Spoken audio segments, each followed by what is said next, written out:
The wailing cry of the infant pierced through the cramped night flight cabin like a relentless siren. Passengers shifted in their seats, sighing, a few irritated glances flicking toward the middle row. Elena Torres, 23, clutched her 6-month-old daughter to her chest. Baby Izzy kicked and squirmed. Her face flushed red, throat stretched to its limit as she screamed, tiny fists flailing in the air. Elena's hands trembled as she whispered, half to soothe her child, half like a plea. Please, Izzy, I'm sorry. I'm so sorry. Baby, I'm sorry, everyone. The words I'm sorry spilled out again and again, toward the scowling passengers and to the fragile child in her arms. Elena felt guilty toward everyone, most of all her baby, because she couldn't make her stop crying. The cabin's soft yellow light fell across her face. Beneath her light brown skin, once radiant, only exhaustion remained. Deep shadows under her eyes betrayed 36 hours without sleep. Her hastily tied hair had come loose, messy strands falling to cover lips that hadn't known a smile in far too long. At 23, Elena looked much older. An older man in the nearby row muttered under his breath, "Lord, can't she make the baby quiet?" Elena bit her lip until it bled, hugging Izzy tighter, rocking her gently, her heart pounding in panic. She wished she could vanish. A middle-aged flight attendant stepped forward, her voice restrained. "Ma'am, please keep the baby quiet. The passengers need their rest," and Elena nodded frantically, her voice cracking. I'm trying," but the cries went on. That was when a deep, calm male voice came from across the aisle. "Excuse me, may I try?" Elena startled and looked up. The man in a dark blue tailored suit, silk tie in place, had a chiseled face and neatly combed dark hair. His blue eyes were steady, gentle, no judgment. No annoyance, only patience. Elena froze. Instinctive caution rose. She had learned to keep distance from men, especially strangers suddenly interested in her and her child. Experience had taught her that kindness could sometimes be a trap. Her body tensed with hesitation, yet his voice came again, soft, reassuring. "I have some experience. My nephews and nieces were like this sometimes. Often, it just takes a different pair of arms." Elena's heart clenched between suspicion and desperation. She looked down at Izzy, crying to the point of choking, and finally gave a small nod. Carefully, she handed her baby to the man, in his arms. Izzy kept crying, but the sound eased into ragged sobs, then quiet whimpers. Her little hand clutched the lapel of his suit, her small head nestling against his shoulder. A shaky breath escaped her lips. Then silence. Only the steady hum of the engines filled the air. Elena stared in disbelief, her chest loosened, tears stinging her eyes. The man patted the baby's back, a faint smile in his low voice. "You see, sometimes all it takes is a little change." The once annoyed gazes turned away, the cabin settling back into peace as if no cries had ever broken it. Elena pressed her palm to her chest, whispering, "Thank God! Izzy, I'm sorry." In that moment, a stranger had turned chaos into calm, leaving Elena with a feeling she thought she had lost forever, that someone was willing to share her burden. Elena exhaled, stunned by the sudden quiet. Izzy still gave tiny hiccups, a faint whimper here and there. But the storm of crying had completely subsided. She looked at the man, with eyes still wide in bewilderment. "How did you do that?" Elena blurted, her voice both weary and full of wonder. "As I said, just practice," he replied softly, his hand steady, patting the baby's back in a soothing rhythm. "Sometimes children just need a change of environment. In this case, a different pair of arms." Around them, the tense cabin had settled into a grateful silence. Passengers who had been frowning now glanced over with curiosity, some even nodding in approval. A flight attendant passing by allowed herself a small smile, as though silently thankful the situation had been resolved peacefully. "What's her name?" the man asked gently, his eyes still resting on the little face pressed against his shoulder. "Isabella, but I call her Izzy," Elena answered, her breath easing at last. She hesitated, then added, "I'm Elena. I don't know how to thank you enough. I was about to fall apart." "It's a pleasure to meet you both," he said, a faint, reassuring smile tugging at his lips. "I'm Adrian, And don't worry, everyone reaches a point where it feels like too much. Maybe not always with children, but that feeling. We've all been there. Izzy stirred slightly, then slipped into a deep sleep in Adrian's arms. For the first time in days, Elena felt her body unclench. She watched the way he held her daughter natural, steady, unconcerned about the expensive suit, wrinkling and dampening with baby drool. You don't usually sit in economy, do you? Elena asked suddenly, noticing how out of place his polished appearance seemed here. Adrian smiled, a flicker of mystery lighting his eyes. Let's just say I like a change of scenery now and then. First class can get dull. Something in his tone made Elena sense there was more to his story than he was letting on.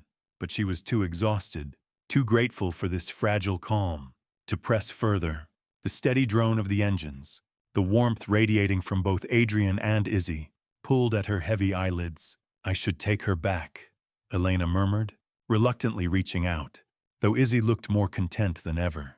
She's fine here. If you want to rest a little, Adrian offered sincerely. I don't mind. You look like you need sleep more than anything. Elena hesitated. Instinct urged her to hold on to her baby, to keep her independence, not to rely on a stranger, but her body betrayed her, too weary to resist. This rare tenderness, this rare relief, was cracking through her defenses. Are you sure? She asked, her voice already thick with drowsiness. Absolutely. Just rest. I'll take care of her. Elena's head slowly tipped forward, despite the warning voice inside her.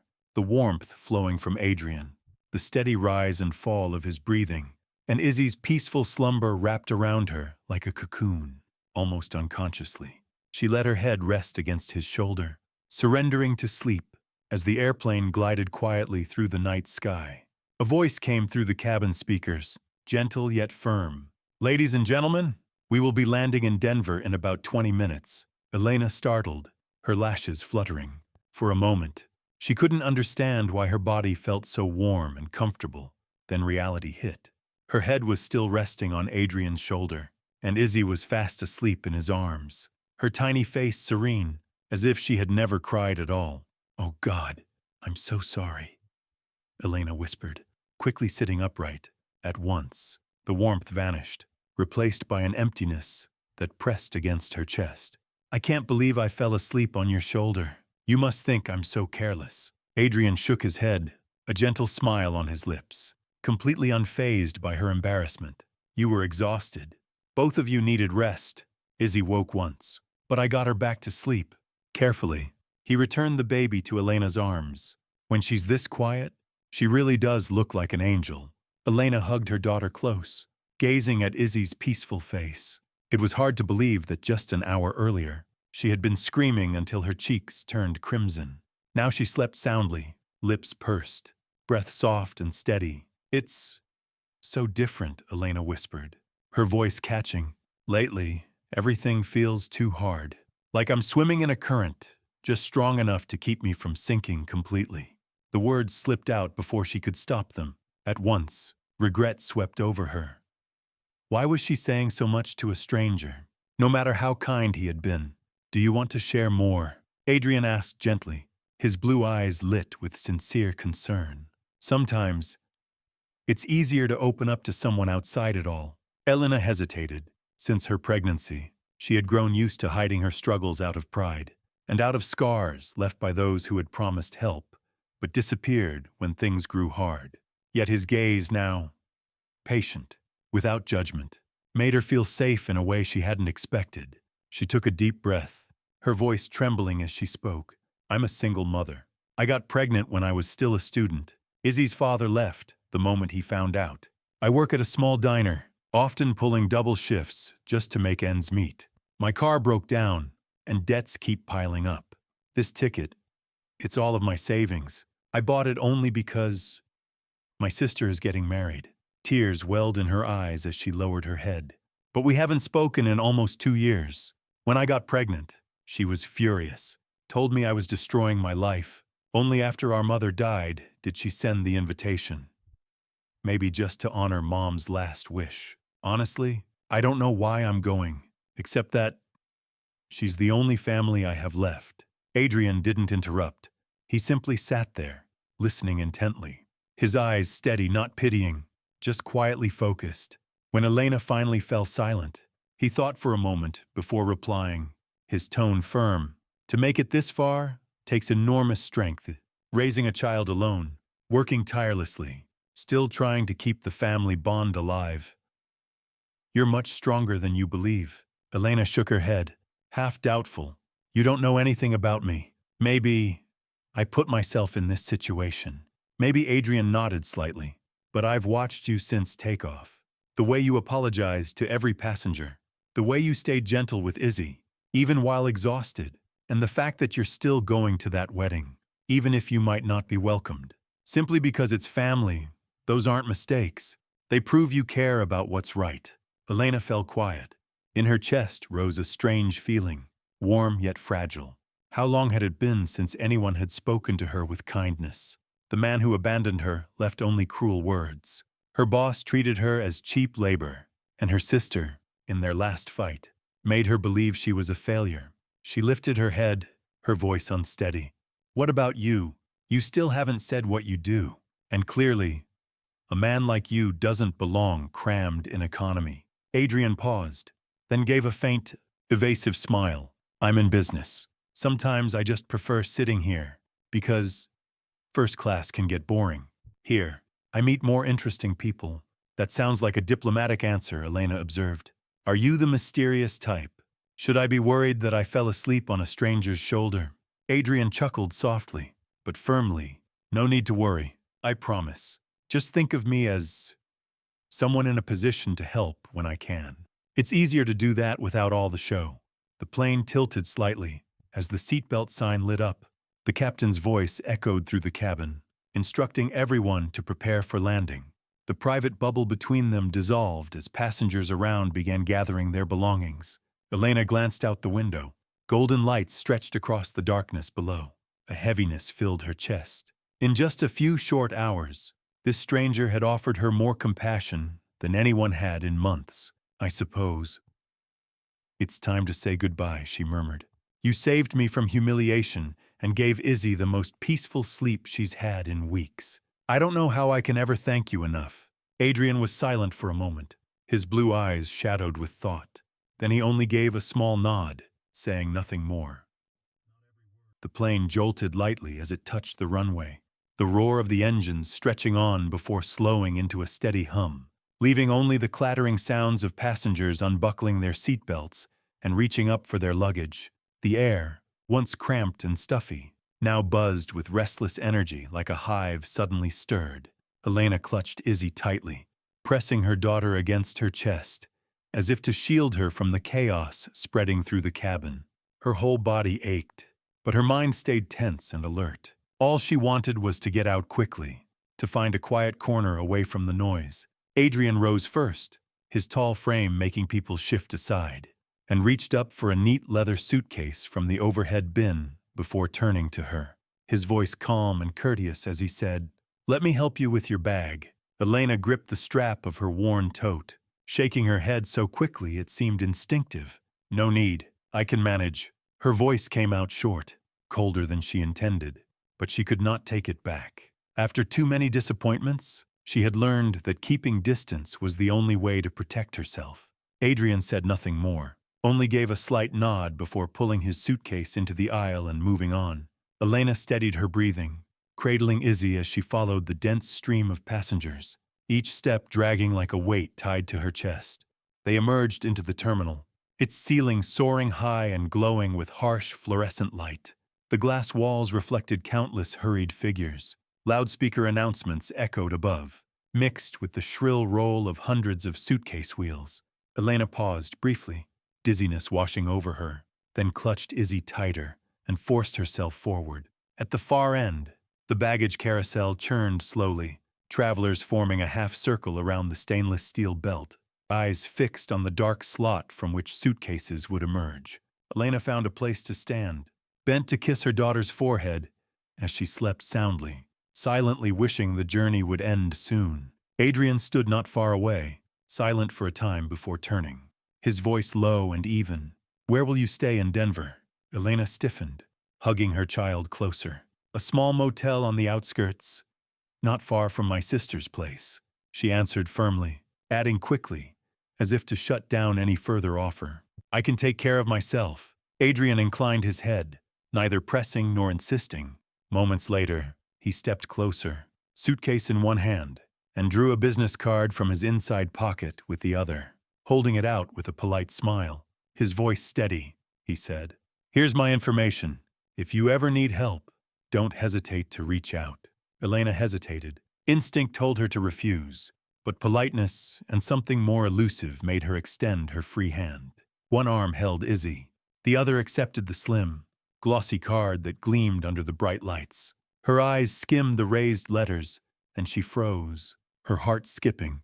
Adrian Cole, Chief Executive Officer, Colestone Group. Her throat tightened, her body chilled. That name was the same one whispered with dread every day by neighbors back home. Colestone Group, the giant real estate conglomerate pressing families to leave their houses for a new project, and the small home her mother had left her. Their only shelter lay squarely within the clearance zone. Elena felt the tiled floor tilt beneath her. Her fingers shook, nearly dropping the card onto the gleaming ground. The heart that had been warmed just hours before on the flight clenched painfully once more. The man who had held her daughter until she slept peacefully was the very man leading the company, threatening to take away their last home. Elena still clutched the business card in her hand, her chest heaving as memories of tenant meetings, warning notices taped to doors, and the fear of being thrown out surged back violently. She lifted her eyes and fixed them on him. "How long have you been in this position?" 3 years as CEO, Adrian replied evenly. "Before that, I led the division for sustainable development and community outreach, and the compensation decisions. Who approves them? The policy framework is signed by me. Implementation is coordinated between departments and local authorities," he said slowly, tilting his head, keeping his tone calm. "Why do you ask?" Elena swallowed hard. "And the residents? How do they usually find out about your projects?" "We notify through local authorities. We have outreach teams, and there are also press announcements," Adrian explained with the steady cadence of someone answering a business inquiry. "Sometimes we even work directly with households to listen and support enough." Elena's voice cut sharply, her words like glass. She stepped closer, Izzy still in her arms. "How convenient. You just happened to sit beside a single mother on a flight. How convenient that you listened while I poured out my struggles with money, with housing, and now I find out. You are the head of the company, trying to drive me out of my home." Adrian's brow furrowed, the first trace of unease on his face. "Elena, it's not like that. I don't say another word." Her eyes burned red, her voice rising. "All your kindness, holding Izzy, your encouraging words. It was all a setup. What was the plan? Win my trust, make me feel grateful, so I'd quietly hand over the last thing my mother left me." Passengers nearby began to glance over, drawn by the trembling fury in her voice. But Elena no longer cared. "God, I'm such a fool," she cried, tears hot on her cheeks. "I really thought I'd met someone decent, someone who cared about me just because I exist. But to you, I'm just another case to negotiate away." Adrian stepped forward, his tone urgent. "Elena, please, listen. I didn't approach you because of Colestone. I had no idea." "Stop," she shouted, and Izzy startled awake with a cry. "Do you know what the worst part is? For a few hours, I felt like I mattered. Like I wasn't just a struggling single mom. But it turns out, the whole time, you only saw me as another number in your clearance plan." Adrian lifted a hand, his blue eyes wide with desperate sincerity. "No, Elena, you're wrong. I know how it looks, but my motives weren't that. I care about families losing their homes, because I lived through it myself. My father left when I was 7. My mother worked 3 jobs just to keep a roof over us. I know what it feels like to lose the only place you can call home." Elena faltered. The confession struck deep, rattling her heart for a moment. And in Adrian's eyes there was no calculation, only a grief that seemed real.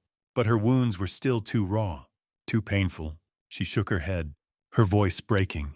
"Even if that's true, it doesn't change the fact that you weren't honest with me. You let me believe while knowing full well that one meeting of yours could decide the fate of my entire neighborhood." Izzy wailed loudly, her cries shattering the tense air. Elena pressed frantic kisses to her daughter's forehead, her own tears spilling onto the baby's cheeks. "I have to go," she whispered, then turned and pushed quickly into the crowd, leaving the terminal. "Elena, please." Adrian's voice cracked behind her. "Give me a chance to explain." But she didn't look back. Her heart splintered with every step, haunted by the question. Had she just walked away from someone genuine, or escaped the most carefully hidden trap?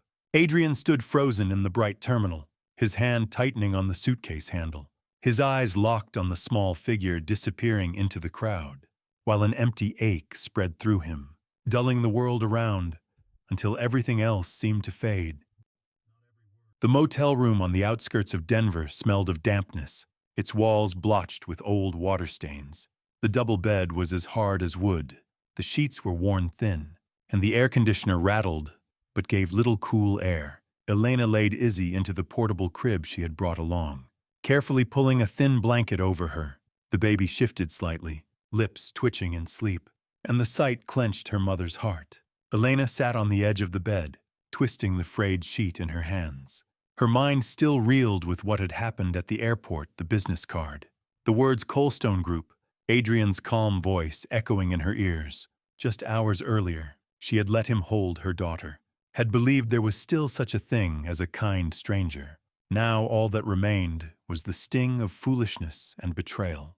She pressed her face into her palms. The future stretched ahead like a blank void. Her mother's house the only anchor she had left. How much longer could it stand? And Izzy? How would she raise her child if that last shelter was taken from them? A sudden knock at the door jolted her. Elena hesitated, then slowly opened it a crack. In the dim yellow hallway stood Marissa. Her sister's hair was pulled back neatly, her beige coat draped over her shoulders, but her face was tense, her eyes red as if worn down by long hours of thought. Elena froze. "Marissa!" Her sister gave a slight nod. "We need to talk. Before the wedding, there's something I need to make clear." Elena's chest tightened. She lifted Izzy into her arms, avoiding her sister's eyes. "I know already. You don't want me there, do you? You only invited me because Mom told you to, for appearances. I understand." Her voice was hoarse, brittle, and sad. Izzy stirred, but Elena clutched her closer, as though the child were a shield. Marissa opened her mouth to object, then faltered, her eyes blurring. "No, Elena, that's not it. I came to apologize. I don't want to fight anymore." Elena gave a short, bitter laugh. "Apologize? Nearly 2 years without one single call, never once asking about your niece. And now, on the eve of your wedding, you suddenly remember you have a sister." Marissa bowed her head, drawing in a long breath. "I was wrong. Elena, when you got pregnant, I reacted too harshly. I was terrified you were ruining your life. I even thought it would be better if you ended the pregnancy, or if not, then put the baby in foster care. It sounds horrible, I know, but at the time I was so afraid." Elena shook, her voice breaking. "Afraid? Or controlling? You've always thought you knew what was best for me. You lived perfectly, successfully, and saw me as weak, incapable of being a mother." Marissa lifted her gaze, tears shimmering. No, Elena, you don't know. I grew up crushed by the pressure to succeed, to be the example. All my childhood, I carried the weight of our parents' expectations. You were sheltered by Mom more. Sometimes I was jealous. I thought she loved you more than me." Her voice cracked. "That jealousy made me say terrible things. I'm sorry." Elena wavered. Shaken, years of distance and bitter words suddenly felt like a curtain ripped open, revealing a fragile truth beneath. Tears streamed down her cheeks. I only wanted family. I never wanted to fight you." The two sisters moved forward at once, embracing tightly in the shabby room. Their sobs blended, both painful and relieving. Izzy shifted in her sleep, as if sensing the warmth of reconciliation around her. Marissa twisted a tissue in her hands, hesitating before speaking again. "Elena, there's something else. This afternoon, while Daniel and I were preparing for the wedding at the hotel, Adrian Cole came by. Elena jerked, clutching Izzy tightly. He came to you, for what? To make sure I'll leave the house. No. Marissa shook her head. He said he wanted to see you, to apologize. He said maybe there had been a misunderstanding at the airport, and he didn't want to leave it unresolved. He also asked why you reacted so strongly when you heard Colestone's name. Elena let out a sharp laugh, her voice thick. Apologize. That's just an excuse to approach me again. A CEO doesn't bother with me unless there's something he wants. Marissa squeezed her hand gently, her eyes steady. But he didn't mention papers, didn't give conditions. He only said he wanted to understand, to meet you openly. Adrian is staying at the same hotel where I'm holding the wedding, and I agreed to let him attend. I saw sincerity in him. Elena froze. Memories from the flight flooded back Izzy, quieting, nestling against Adrian's shoulder, her breathing soft and even in his arms. Elena closed her eyes, inhaling shakily. Could a man who made a child feel safe truly be all bad? She did not answer, only bent to kiss her daughter's forehead. Between doubt and the sting of fresh wounds, a sliver of light broke through, leaving her heart more torn than ever. The wedding hall glittered under crystal chandeliers, white roses overflowing in every corner, the gentle strains of violins weaving through the air. Elena stepped inside, carrying Izzy, her heart unsettled. The pale blue dress Marissa had lent her made her feel out of place among the lavish gowns. But what made her pulse quicken was the familiar figure, Adrian Cole, tall in a charcoal gray suit, standing among guests in polite conversation. Elena faltered. A part of her wanted to turn away, but Izzy babbled, reaching her tiny hands toward the sparkling lights. Swallowing hard, Elena pressed on.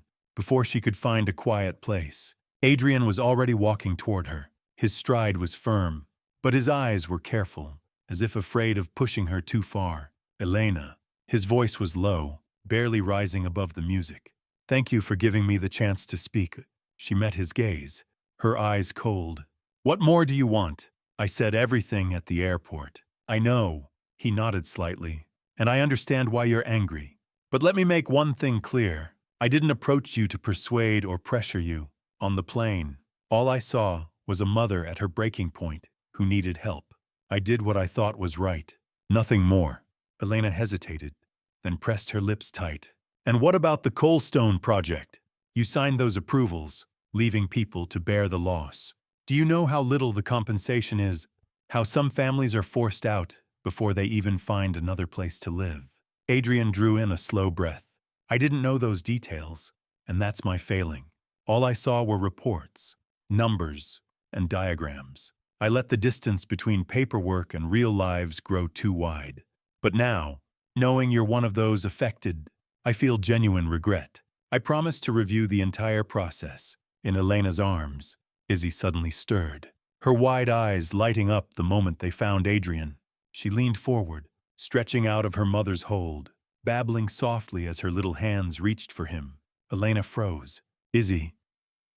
Adrian extended his hands slowly.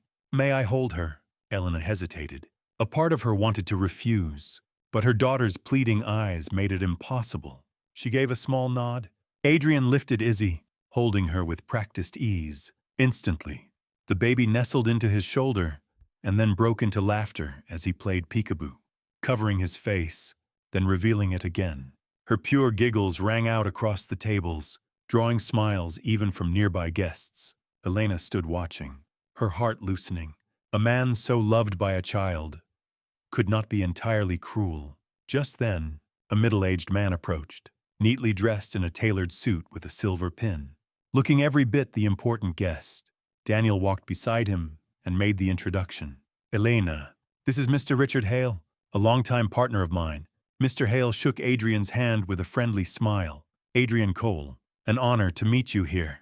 I still remember 3 years ago when you founded that support fund for single mothers in memory of your own mother.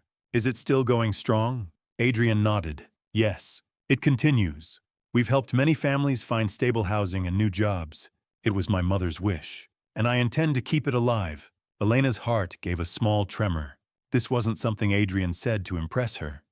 It was truth confirmed by another. At the mention of the charity, His eyes didn't boast, but only carried a quiet sadness. Izzy giggled again, clapping her hands on his shoulder, and Elena, flustered, reached to take her back as the ceremony was about to begin, her eyes shifting away, though something within her had already changed. The wall of suspicion no longer stood as firm. The bells chimed, and the guests settled into their seats. Marisa, radiant, walked arm in arm with Daniel down the aisle beneath a gentle shower of falling white petals. The music swelled, and the hall erupted in applause. Elena held Izzy close, watching her sister radiant in happiness, her heart filling with something both foreign and familiar. In the warm light of the wedding, the sound of her child's laughter blended into the joy around her, like a fragile thread tying her to Adrian and to a faint, new spark of trust. Adrian did not stay at the hotel after the wedding. As soon as the reception ended, he boarded a night flight back to New York. Outside the window, clusters of clouds drifted in a hazy blur, but inside his mind, everything was crystal clear. He needed to return to his office immediately. Elena's words still rang in his ears, striking his conscience with every beat. You should review how your company carries out its projects. The car took him straight from the airport to Colestone Group's headquarters. On the top floor, his office lights burned through the night. Alone at the dark wooden desk, Adrian reopened every ledger, every detailed report. The charts and tables that had once seemed routine now felt unbearably heavy. He read line by line the number of households displaced, the average compensation, the percentage successfully resettled. On paper, everything looked fine, but his throat tightened. Slowly closing the file, he sat in silence for a long while. In his mind flashed the image of Elena holding Izzy in the wedding hall, her eyes fierce yet helpless. I've let the numbers obscure the real faces of people's lives. The next morning, Adrian made his decision. He had to see the truth with his own eyes. Without press coverage, without an entourage, he drove alone to the neighborhood slated for clearance. The old street unfolded before him. Cracked red brick houses lined the sidewalks. Protest signs hung from porches, and residents huddled on the curbs with anxious eyes. Adrian stepped out of his car and walked quietly, observing every detail: the peeling walls, children playing in cramped yards, elderly people sitting on worn benches staring at an uncertain future. And then he stopped. In front of a small house with a weathered porch, Elena appeared, carrying Izzy into the open air. When their eyes met, Elena froze, and Adrian too faltered mid-step. Izzy, however, was different. The moment she saw him, she squealed, stretching out of her mother's arms, tiny hands reaching for him. Elena tightened her hold, flustered. But Adrian only stepped forward and offered a gentle smile, his voice dropping low. I won't intrude. I only wanted to say hello to her. Elena hesitated, but Izzy wriggled harder, insistent. At last, she sighed and let Adrian take her. Instantly, Izzy nestled into his shoulder, giggling as he played peekaboo, her laughter ringing down the heavy street and drawing glances from nearby residents. Holding the child, Adrian felt as though an invisible thread pulled tight around his heart. If this child trusts me, then I cannot betray that trust. He returned Izzy to Elena with a small nod and left without another word. Back at headquarters, Adrian convened an emergency meeting with the board of directors. The top-floor conference room is filled with executives and shareholders. At first, the air buzzed with calculations and strategy. But when Adrian stood, silence fell. I've reviewed the entire project, he began firmly, and I've seen it firsthand. What we're doing is unacceptable. Several directors frowned. Unacceptable. Adrian, the plan is approved. We're weeks from breaking ground. What are you saying? Adrian scanned the room. From now on, Colestone will change its policies. No project begins unless every resident has better housing secured. Compensation must be fair and transparent. And if that means reduced profit, we will accept it. An immediate uproar broke out. We'll lose millions. One shareholder barked. The stock will crash, shouted another. This is business, not charity. Adrian waited for the noise to subside, then answered calmly, but with steel in his voice. If profit requires trampling over people, that is failure, not success. We build skyscrapers, but if it means hundreds of families lose their homes, That is not success. If necessary, I will bear the loss myself." The room fell still. Some faces flushed with anger, but others now looked at him with a mix of surprise and respect. The resolution was entered into the record. Adrian offered up his own profit share to appease the board, pledging to cover losses personally if required. The meeting ended in heavy silence, but Adrian knew this was the right path. Within hours, the media exploded with headlines. Colestone Group overhauls relocation policy. CEO Adrian Cole sacrifices profit to protect residents. Major outlets ran the story in bold. In the affected neighborhoods, families wept with relief, their futures no longer hanging by a thread. In the small motel room, Elena sat holding Izzy, scrolling through the article on her old phone. The words lit the screen. "Every family must have better housing before the project begins." Tears welled in her eyes, blurring the letters. She whispered, "He really did it. Not for me, but for hundreds of families." Izzy stirred in her arms, smiling as though she understood the unexpected lightness filling the room. Elena hugged her daughter tighter, her heart tangled. But rising within it was a new feeling she could not deny: admiration. The resettlement community gradually took shape.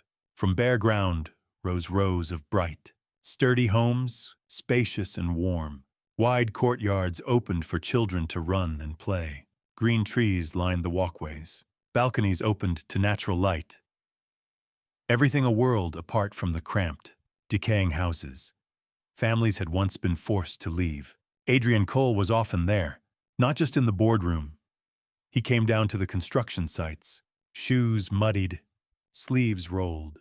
He walked from the new settlement projects to the old neighborhoods where families, including Elena's, still waited for compensation and legal procedures. He listened to every complaint, explained every clause, and directly instructed the legal team to speed up the process. And each time, he found a way to visit Elena and Izzy. At first, Elena kept her distance. She would invite him to sit on the porch and exchange only a few short words.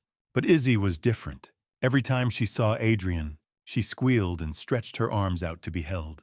The moment he lifted her, she burrowed into his shoulder, giggling happily. Elena stayed quiet, but her heart grew lighter. One day, Adrian brought a teddy bear. Izzy clutched it so tightly she even slept with it. Another day, he took them both to the park. He carried Izzy along shaded paths, pretending to trip now and then, to make her laugh until her cheeks flushed with joy. Elena walked beside them, her heart softening. The simple peace she thought she had lost was slowly returning. One rainy night, Izzy spiked a fever. Elena panicked, trying and failing to reach a doctor.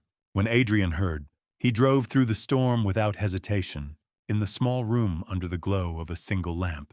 He sat at Izzy's bedside, carefully changing the warm cloth on her forehead. When Elena's trembling hands spilled medicine, Adrian gently steadied her.